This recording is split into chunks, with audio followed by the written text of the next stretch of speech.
What's up, everybody? Welcome to Gojo with Mike Golick Jr. That is me. With me, as always, on a Friday, super producer Brandon Newman. Brandon, what's going on? Oh, nothing much, Mike. I'm in Disneyland right now. Or Disney World. Is that the Florida one?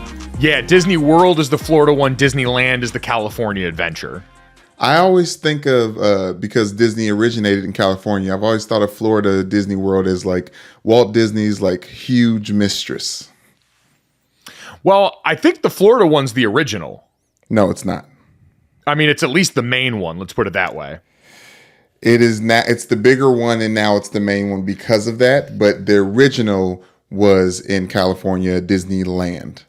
Got it. Well, yes. Yeah, I grew up on Disney World. I grew up in Orlando for a little bit as a kid. And then when dad started working at Disney, you get the pass to go to the park. You rock the fast pass and you have a little bit better experience than most people who make that one trip to Disney every year. You can always see the look on parents' faces. And I am very curious for you because you're going there for Carter's 3rd birthday this weekend. So you're about to be a Disney parent. Is this your maiden voyage with your whole family to Disney?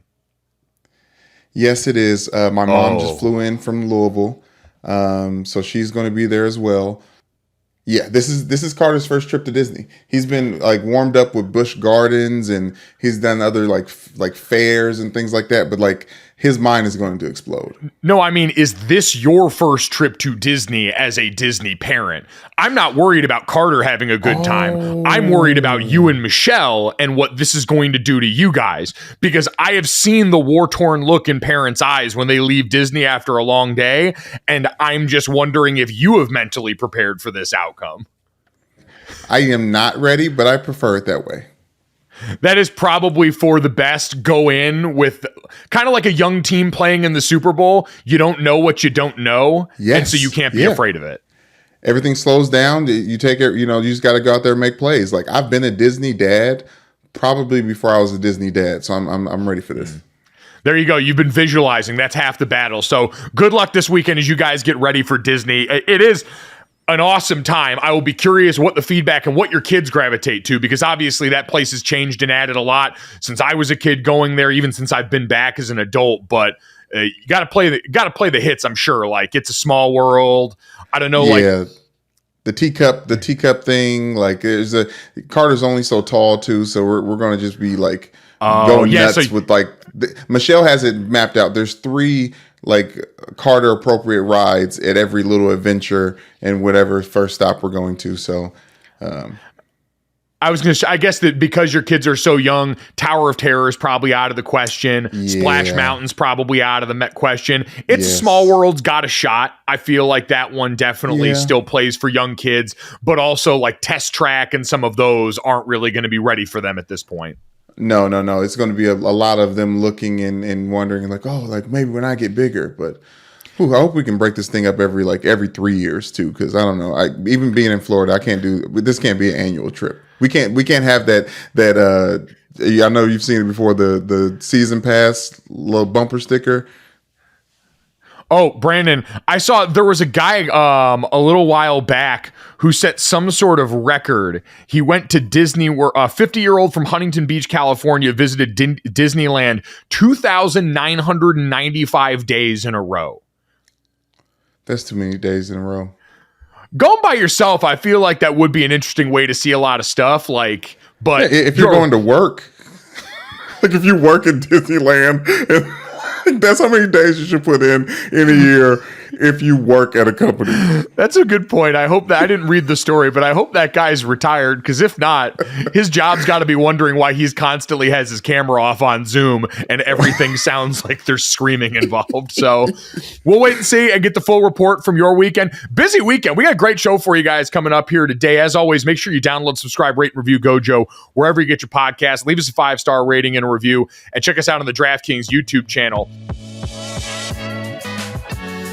It's a stocked weekend between NBA heating up down the home stretch, obviously. You've got UFC 285 with John Jones making his long-awaited move to the heavyweight division, which we can get into a little bit at the end of this podcast. One of the greatest fighters of all time who's been very quiet, at least inside the ring for the last couple of years. We've got all that, and we've got the combine action that'll get started. Yesterday, the D-line and linebackers kicked things off, and as we go through the weekend, we'll have all the on-field watchable stuff that we'll be able to recap for you guys Monday. So very excited about a lot of that. But Brandon, I'd be remiss if we didn't start at base camp here. I know for anyone watching on YouTube today, I feel like you're wearing this Eagles jersey deflecting from the fact that your Baltimore team is in the middle of the mess after yesterday. For anyone that missed it, Rashad Bateman had the time. At the combine, it's equal parts entertaining because we get to watch high-level athletes do incredible things, but also for a lot of people, you get to hear from team personnel, coaches, GMs, and the like. And Eric DeCosta, the GM of the Baltimore Ravens, got to the mic. This is a day after we talked about those team report cards coming out, a lot of different things. So public feedback, the theme of the week.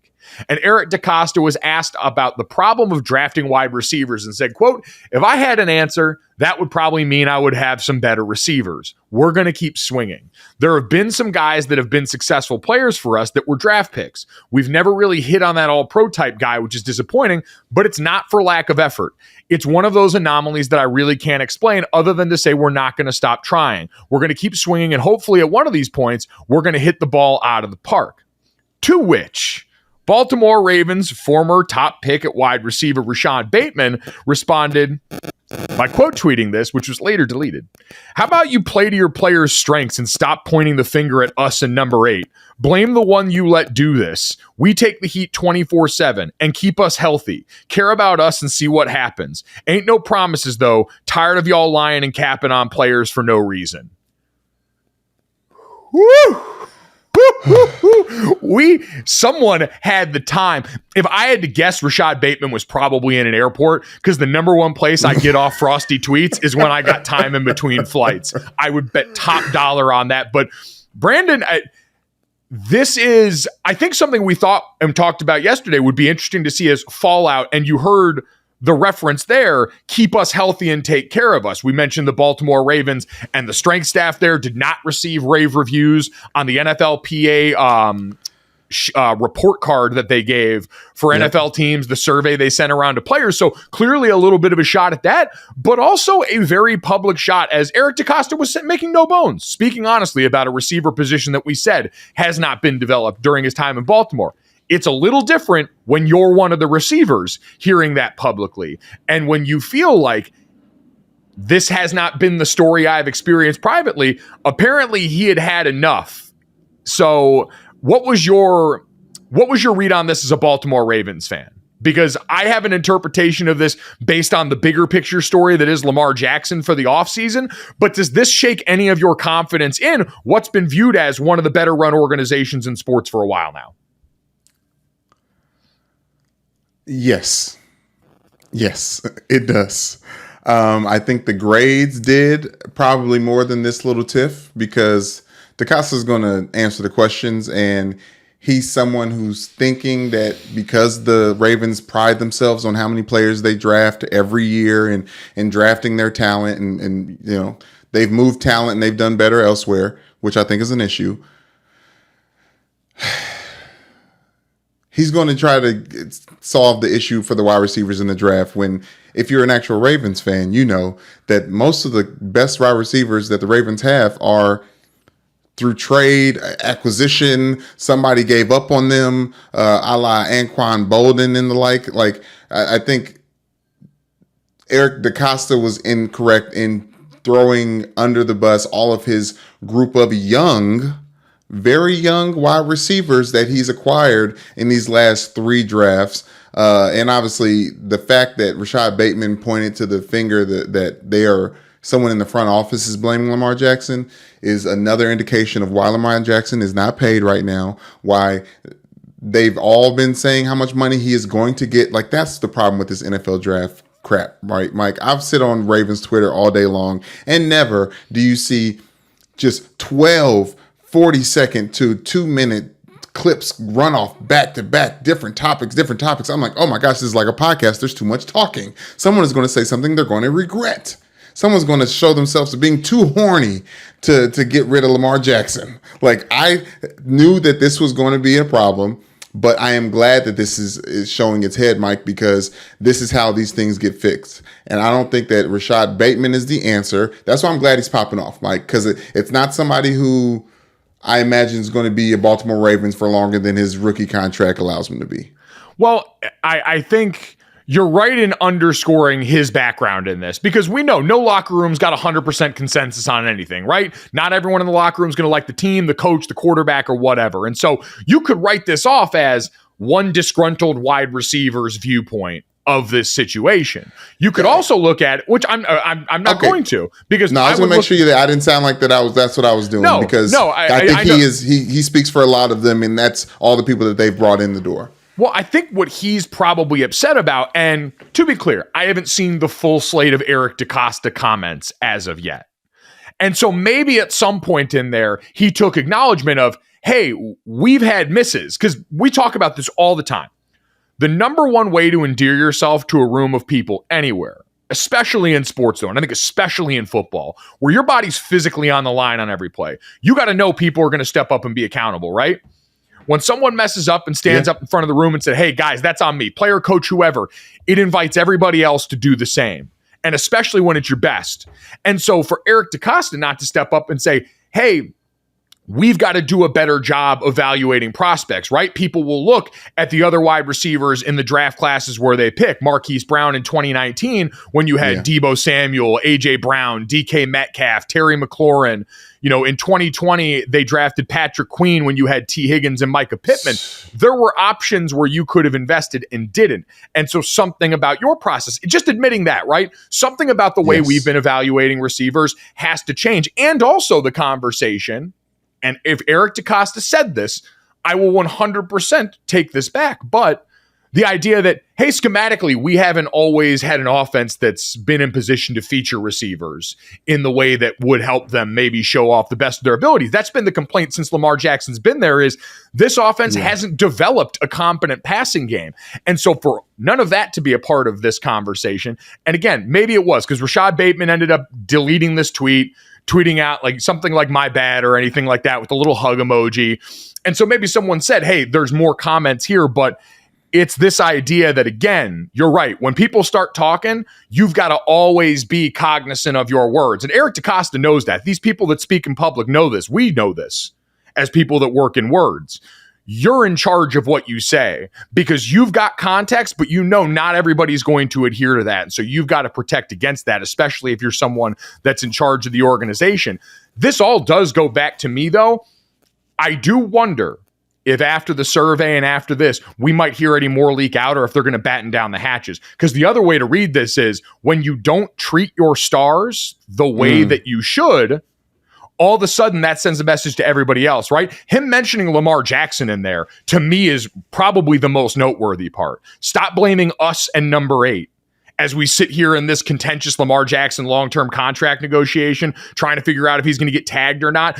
Clearly already having received the message, right? They don't love him the same way we all love him. The way we look at Lamar Jackson, they do not, or else they would have signed him long before this. They would have made this done. They have a little bit of a different viewpoint on this. And so, regardless of if they, like him or not, there's one way to show love in the NFL, and that's when you put pen to paper. And so we say this all the time. When you don't take care of the stars on your team, it sends a message to everybody else like, hey, they might not take care of you here. If you go and do all the things that you're supposed to do and sell out for this team, that still might not be enough. And that's always a dangerous game to play when you claim publicly to believe that this guy is your quarterback, is your answer, do want him to be there. Yeah, I think the GM he's got egg on his face, and rightfully so, because they just got rid of their offensive coordinator. Like, they not got rid of, he stepped down. They just got a new offensive coordinator. That's a perfect opportunity for you to blame scheme and schematics and certain things in the past and talk about the fact that they know that they haven't best utilized the wide receivers that they have drafted and their specific talents. I think, ironically, the best wide receiver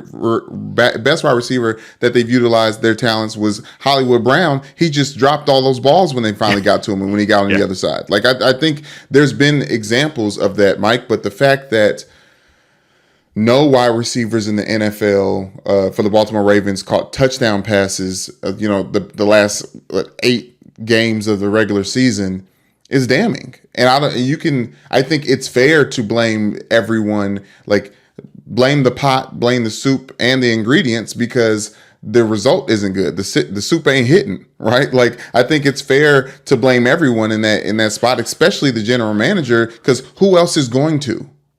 Right. At the end of the day, you're in charge of putting all this together. And the Ravens, again, have a great reputation by and large that goes back to Ozzie Newsome and the job that he did there for so long.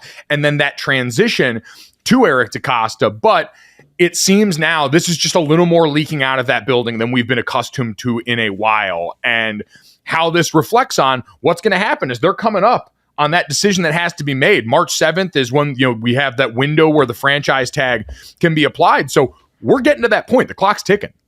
I will say, though, something that he did say, Eric DeCosta, that I did like was they're prepared to give Lamar Jackson a lot of money because having an elite quarterback in the NFL is how you win games. And he says that they're at the position with Lamar Jackson at the helm. And if they can't come to the deal, then he has up to 6 different options that all are around the franchise tag option that Lamar can pick from to decide if he wants to be a part of the program or not. And he said that, he and John Harbaugh are texting regularly and X, Y, and Z. I believe all those things, and I believe it's good energy. But the fact that they have, in my mind, umpteenth options to keep Lamar Jackson at quarterback, if he does leave, then I am in a position that I'm sure the Cleveland Browns find themselves in and looking at their franchise sideways for the decisions they make at quarterback. Yeah, it's a when people show you who they are, believe them situation. You could have gotten Lamar's deal done before a lot of those other contracts started to obscure the conversation. You could have been early to market on this. And instead, for whatever reasons, you decided to wait despite having a guy who had won an MVP before the age of 25 or at the age of 25, whatever it was. And so that underscores your thinking. And it's hard to get away from that as a player when you know there were opportunities to do this. And listen, I'm not going to say Lamar is totally blameless in that, right? He's representing himself. And so we don't know what the early part of those conversations may have looked like. But the fact that it got here underscores a lack of sense of urgency with the organization that will be troubling to me if I was Lamar Jackson and would be troubling to me if I was another player on that team, because for all the good shit we talk about that defense, it's not going to matter if all of a sudden you're back at square one at quarterback on offense, because we saw what that team looks like without him at the helm down the home stretch of the season. So we'll wait and see for more of this coming out over the weekend. More personnel speaking, certainly players performing this weekend, but also genuinely curious if there is any more fallout from these other teams with those NFLPA report cards that came out, because there was some honesty in there and some egg on the face of organizations we talked about in a way that you don't often get. That was an unusually candid bit of public information from the teams and everybody involved. Brandon, I do want to switch to the association briefly, because we talked with Tom Havistro yesterday, and he was, as we recorded, getting ready to go watch Kevin Durant against the Hornets, which went pretty well. Kevin Durant had 23 points in 27 minutes, didn't really look rusty, and like Tom talked about, going to be weaned back minutes-wise. Mm-hmm. Pressure you're going to put on his body-wise, but it looked the part. Now, the Hornets probably not a great example, right? LaMelo Ball out for the rest of the year. Unfortunately, right. That team, had been on a 5-game win streak, but certainly not the Hornets team that we expected at the start of the season. But right. Kevin Durant being back on the court now, I think is going to be fascinating given the juncture we're at in NBA conversation right now. Because between the Jokic MVP stuff that's been going on, between just the general tenor around that, and then conversations you heard the other day from Charles Barkley on First Take, talking about Kevin Durant and how he needs to go and win a championship on his own to prove something, or whatever it was. Basically, this idea that the way he's done it has not satisfied his detractors really does speak to the strange place that we're at right now. Because if you look at Kevin Durant and the Suns team that are supposed to be the favorites in the Western Conference, if they go on and win the NBA Finals this year, are we going to look at Kevin Durant any differently than we did already? Is that going to meaningfully move the needle for him if he comes in on the back half of the season and wins a title with a team that already had that foundation of Chris Paul and Devin Booker? Okay, so what you're asking me is, if Kevin Durant wins a championship with the Suns, will I degrade or downgrade him from one of the basketball players that we've ever seen, like a silent assassin, to like Robert Horry status? No, That's not what I'm asking at all. Okay. No, because I don't want to get into the realm of the ridiculous, right? Kevin Durant's legacy is very secure. I'm just wondering if this drop in the bucket is a net of anything for him. For a player that's outside of LeBron James in this era, has been one of the guys that we've talked about as the best basketball player at the world at a bunch of different junctions, and now would have multiple championships among multiple teams, and would have come over on the Suns, which, like a watered down Warriors situation where there was a foundation in place. The core of this team took them to an NBA Finals appearance a couple of years ago, and then you came in and were the thing that put them over the top. Like in both cases, Kevin Durant walks in and is immediately the best player on the team. Kevin Durant walked into the Warriors and immediately was the best player on that team, the same way he is now immediately the best player on the Phoenix Suns when he's fully healthy. I just don't know if it does anything. It should, I think. Being able to drop in the back half of the season, like Tom said, to be the most plug and play, game ready player because of your skill set, that should count for a lot. And this should absolutely be a feather in his cap. But it just seems like some of the people that talk about the sport have already made up their minds about Kevin Durant in a way that won't be affected by this. I think performance matters. I honestly do think that, Kevin Durant having to put the team on his back the way that he kind of did in some of those games with the Warriors, even though they didn't need him to, I think performance matters and competition matters as well. Because I think Kevin Durant has looked human in these with the Nets, has he not? Like, especially he's even in godlike moments, like the elimination game where he shot a 2-pointer instead of a 3-pointer against the Bucks. He has looked human, and he is a plug and play ready player. But I just feel like he's a beneficiary for the world that LeBron James made.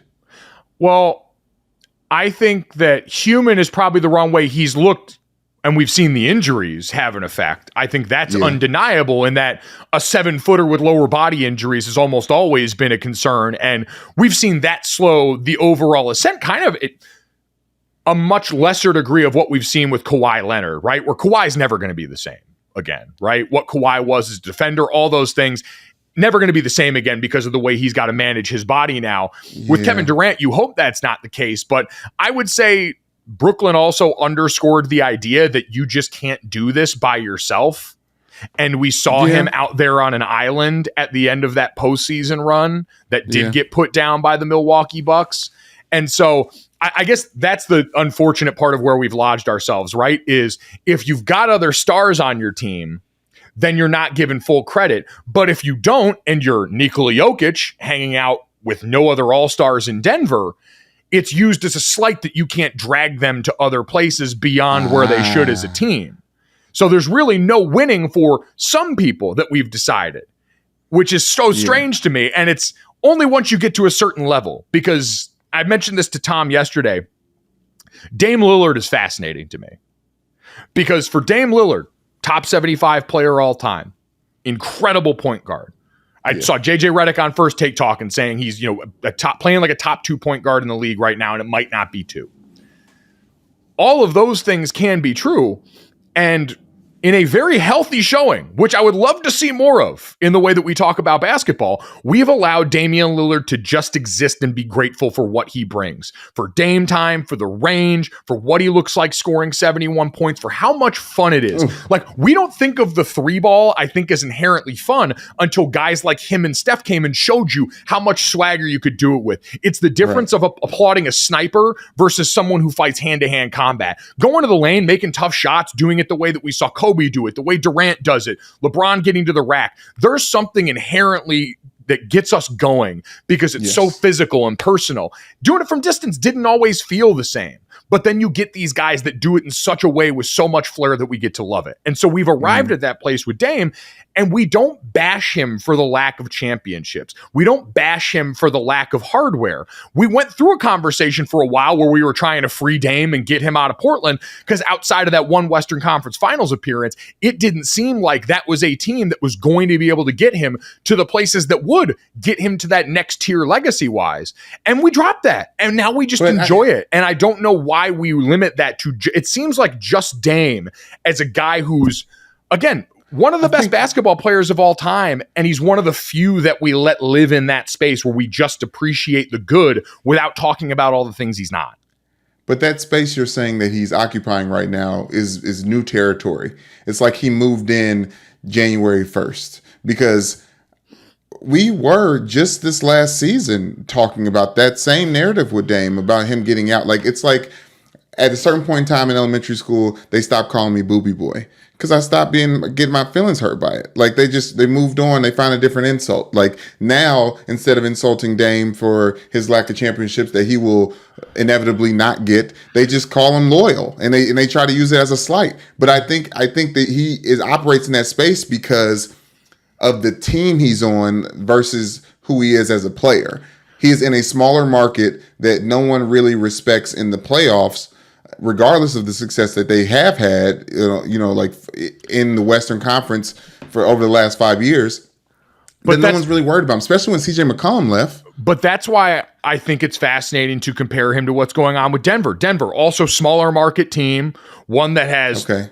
I mean, for Nikola Jokic and for Dame Lillard, both have only made it as far as the Western Conference Finals, and both play on teams that have historically not surrounded them with as much talent as we feel like. And with Dame, the way we framed it for so long was not Dame needs to leave and win a championship, is we want that for him. It felt, and maybe I'm remembering this with rose-colored glasses, but correct me if I'm wrong, it was always a, hey, we need to get Dame out of there. He deserves better than this. Versus, hey, he needs to leave and do this or else we're going to judge him accordingly. And I want to, again, underscore, I'm glad we're not doing that.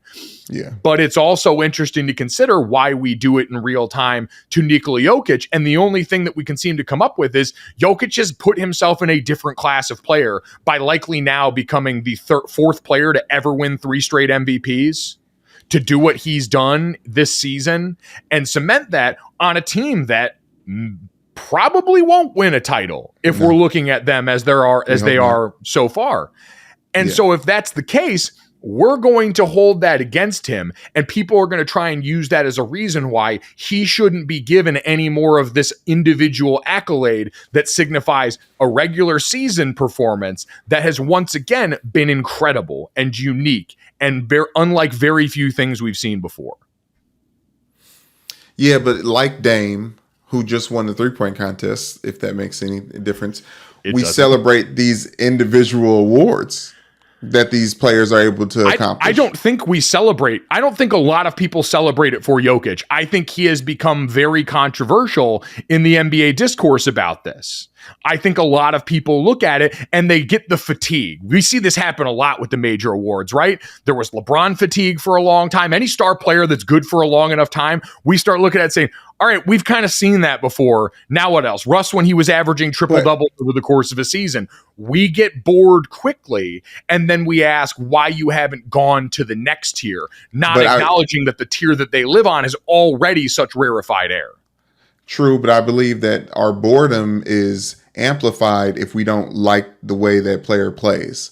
And that's the problem with Jokic, because I hated James Harden when he was winning MVPs or even in the conversation. I respected Russell Westbrook's just tenacity to just get in there and do all those things. But like Tom Haberstroh mentioned, the fact when Jokic won that first one, the fact that he had played all the games in a season where load management became like viral, like The Last of Us. Like it was happening so much, and then you just saw Jokic like constantly, and the team was doing well. Like the Denver Nuggets have always done well with this, but it's just to be seated in a position to get gentlemen swept by somebody, and that's why people get upset that Jokic, a player that plays not the way that a traditional Michael Jordan, like all of the, the way the NBA is built up to love basketball now. They're upset that he's stealing the regular season, but guess what? We still get the playoffs. We still get all these moments and these great athletic plays when it moves on past the Denver Nuggets and Utah Jazzes of the world. Well, that's the problem, is we've arrived at a place where the only thing that we have been conditioned to care about is the postseason. That's the issue the NBA is dealing with right now.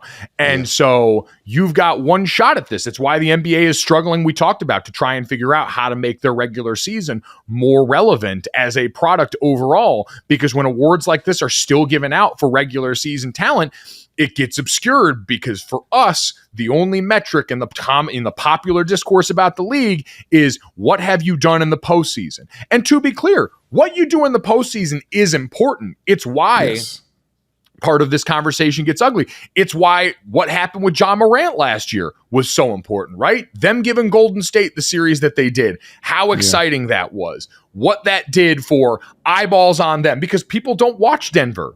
And now you have opportunities in the postseason to make that happen. So there's no easy answer for it other than the things that are always floated, shortening the NBA's regular season, commissioner constantly floating that idea of a midseason tournament. But in actuality, there's probably some onus on all of the rest of us to just be a little better about talking at this stuff and just enjoying what is. Like Giannis isn't going to be here for long.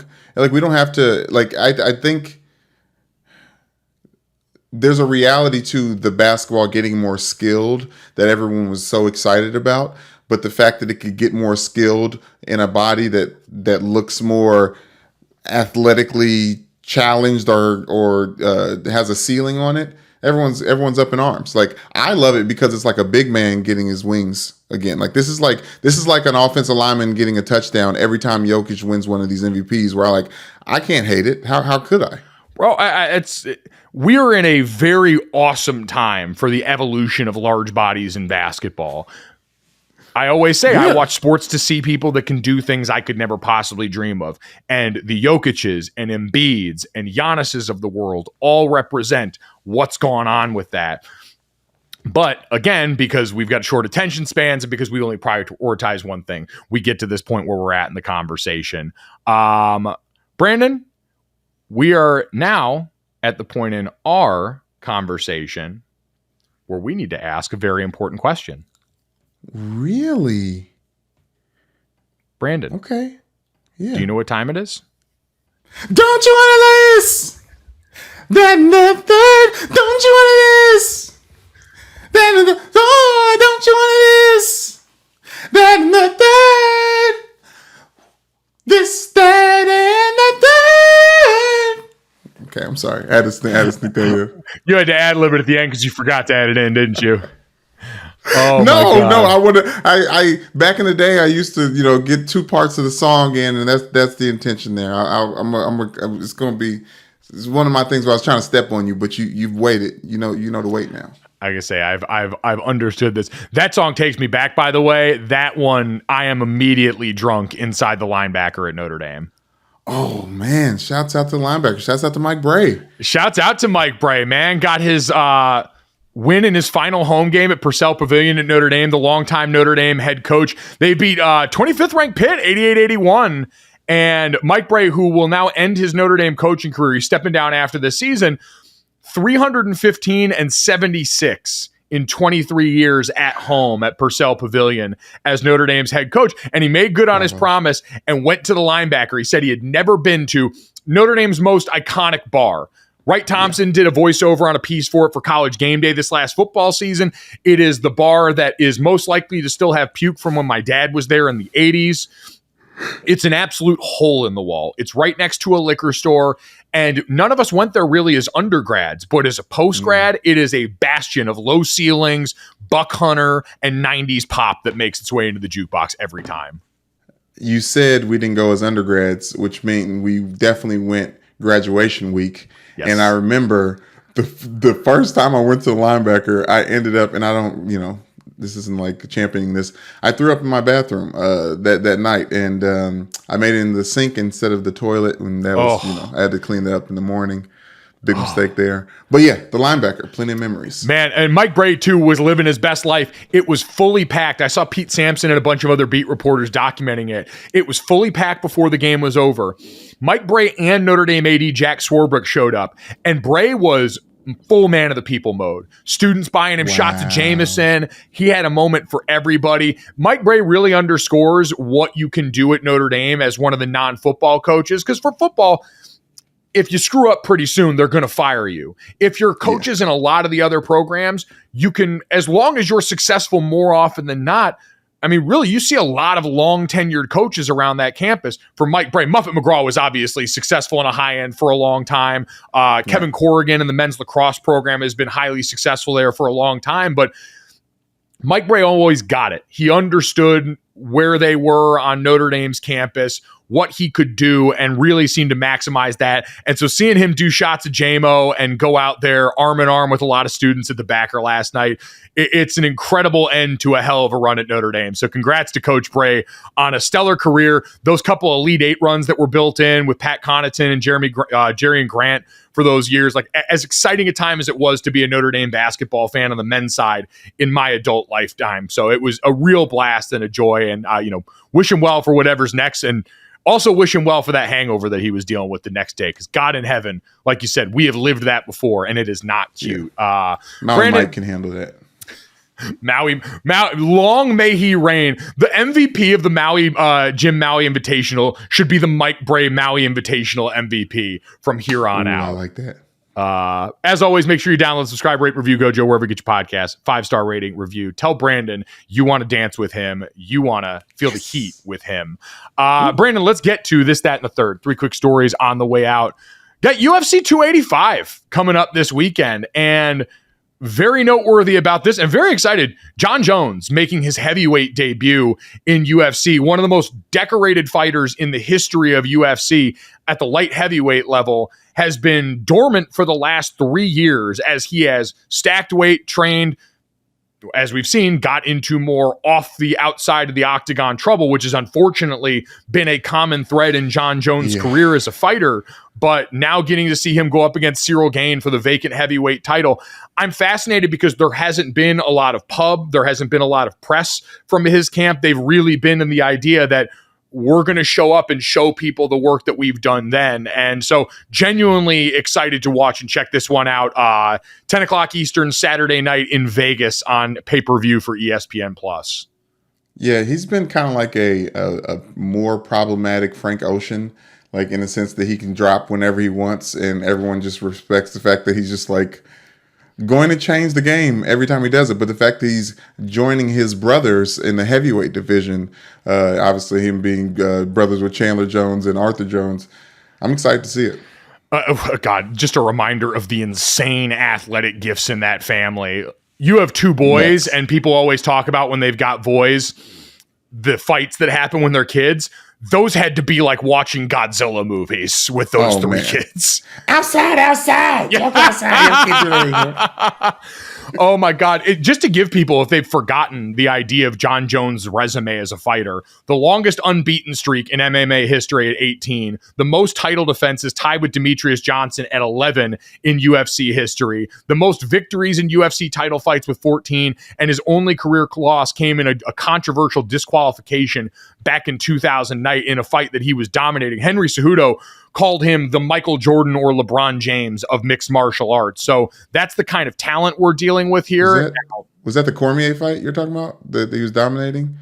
No, it was the fight between him and Matt Hamill. Oh, okay.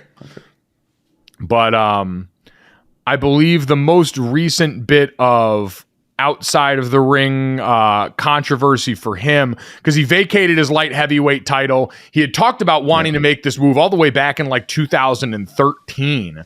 But in September of 2021, he was arrested in Las Vegas on a count of domestic battery, a misdemeanor, and then 1 count of tampering with a police vehicle, which was a felony. The domestic battery charges got dropped, but he took a deal with the misdemeanor tampering of a police vehicle. Haven't heard from him yet publicly on that situation. And again, this has been someone who has struggles with substance abuse in the past. He said that after this, he's leaving alcohol behind forever now. And so it's a complicated picture, but it ends up boiling down to, I'd imagine there's going to be a ton of eyeballs on this fight because he is one of the most impactful figures in the history of this sport. So that'll be a banger coming up this weekend at 10 o'clock Eastern. Brandon, let's get to that. Another thing, Saturday night, big night this weekend. Oh, yes. Travis Kelce, the Chiefs star tight end, getting set to host Saturday Night Live. Brandon, for someone that moonlights on the stage as often as you do here, you've been pumped about this one all week and wanting to talk about this.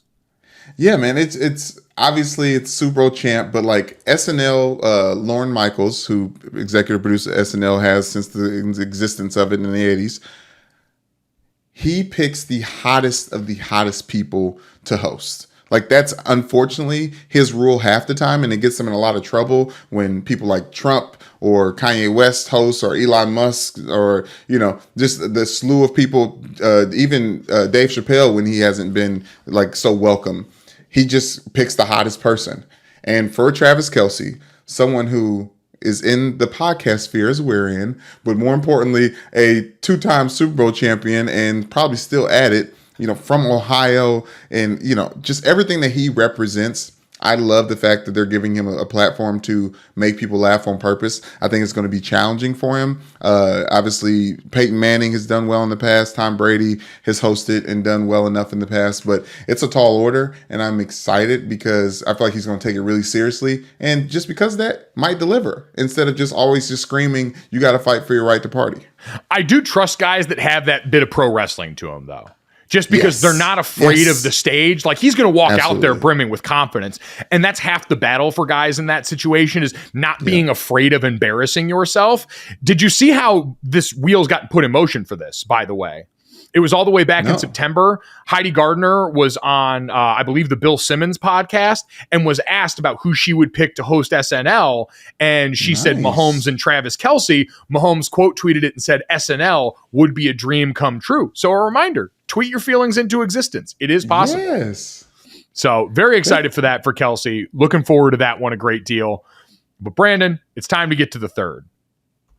We have waited a long time this week to finally get to our The Last of Us recap. We've been watching along. This has become a pseudo The Last of Us podcast.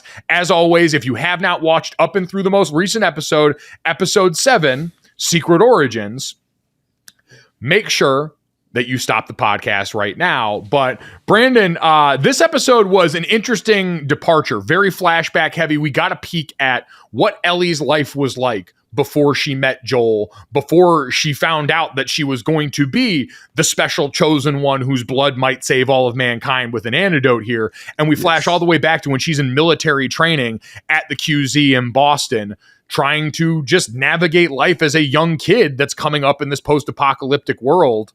And as background, because I think I've said on this podcast, I bought the video game and have started playing it. I am up to where we're at in the show right now. What? Yeah. You monster. I caught all the way back up. And it's interesting. So this episode 7, was downloadable content. It was The Last of Us Left Behind. It was an add-on to the original game where you got to go back and see this at the juncture where we left the last episode, where Joel and Ellie had gone on to their mission to try and find the Fireflies, to try and develop this cure, leaving his brother in Wyoming, and end up getting ambushed by bandits. Joel gets stabbed, and now we see in this episode cuts of Ellie trying furiously to save Joel. They found their way to an abandoned house in a neighborhood as she's trying to go through with him. He's trying to convince her to leave him there. He feels like he's dying, and she's grappling with, should she stay and save him?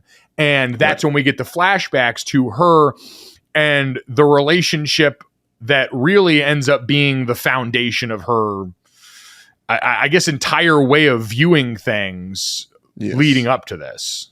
So Riley is the young woman who is her friend in the QZ, who we find out has left to join the Fireflies, and comes back to take Ellie out in this magical night inside of the mall in town. Which, did you not think about our podcast? About what? Which shows make you want to run through a mall? We got as them soon all. as the episode came out, the four wonders of the mall, I was like, there we go. There we go. It was Brandon. What stuck out for you in this episode? We get them. They go through the mall. Riley eventually tells Ellie that she is being shipped to the QZ in Atlanta by the Fireflies to go be part of their movement down there. And we see this relationship and this brewing romance finally consummated with a kiss there, which in the video game world was seen as a big breakthrough moment for that to be a part of this game and of this story as it's told in these flashback moments that essentially tell us and show us why Ellie is not going to leave Joel behind, because she had someone that she didn't want to leave her before, someone that was trying to push away. And that seminal moment where she asks her and tells her, pleads with her, don't go, before the kiss and ultimate attack by the zombie that changes the course of this. What was your biggest takeaway from the episode? I think it validated. There's a part of me, the fact that she had gotten bitten. There's a part of me that was like you silly, and you gonna get Joel ate up because you silly. You already got bit before. You know what I mean? Like, just being in a position to get bit at all is a negative, huge negative in this world, in this post-apocalyptic world. So to see the origin story of her bite, which I didn't know I was going to see until I saw that little clicker all like tied up in the mall somewhere. I thought that was a valid and telling articulation of what could be to come, because it's something that guards down, wrapped up in emotion, right? I'm very, very interested in how they finish out this scene or this world, because I imagine this is how Ellie gets introduced to the Fireflies in the first place. Is through them being bitten and hurt and so I'd imagine this is where that portion of the game ends. That add-on portion of the game ends with this moment. So I think from here on out, we're seeing now, as we have gotten Ellie and Joel's relationship at its zenith, where she decides to stay in by far the most relatable gameplay notion is Ellie scavenging cabinets to try and find something to sew Joel up with. In the game, she's trapped in a mall, has to do that and fight other people off. In the show, she's doing that in the cabinets in the house, which in the game, half your time is spent creeping, crouching, and searching through cabinets for supplies. So that deeply resonated with anybody who has played that video game, because we all recognize what it's like to go through those. But I thought that, there were some moments in this that were stunning.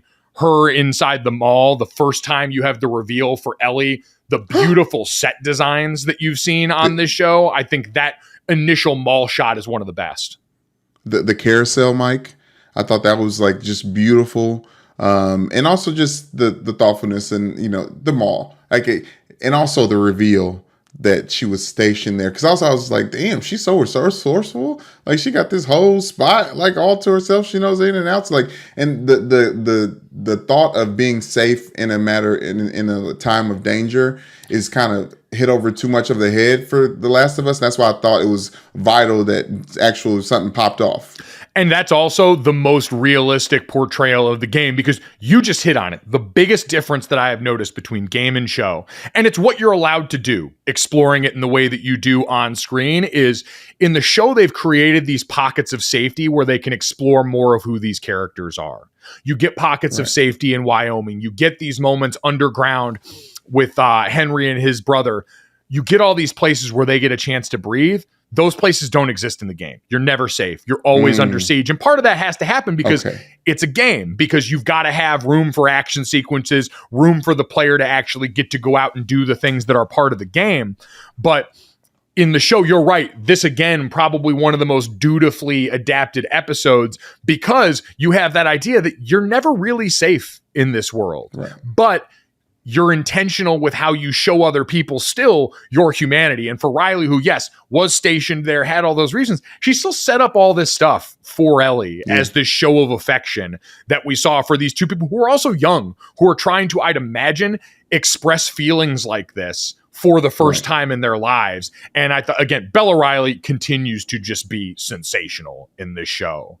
And everything she does has been gold so far. Her and Pedro Pascal have been incredible. Storm Reed, who played Riley in this show, was awesome. I was going to say, as sort of the older Euphoria guide here. She was amazing in Euphoria as well, and she's just been, she's Just a great actress. Yeah. So big takeaways. Joel not dead at this point. Him and Ellie are going to keep trying, hoofing their way through this, and we will wait and see the rest. So kind of an interesting bit of exposition in this episode. Kind of like on our podcast, which you've enjoyed it. Make sure you download, subscribe, rate, and review Gojo wherever you get your podcast. Leave us that 5-star rating. Leave us a review. And check us out on the DraftKings YouTube channel under the Gojo with Mike Golick Jr. tab. Thanks so much. Enjoy all the sports this weekend. Stay safe. We'll talk to you Monday. Boom. Money in the bank.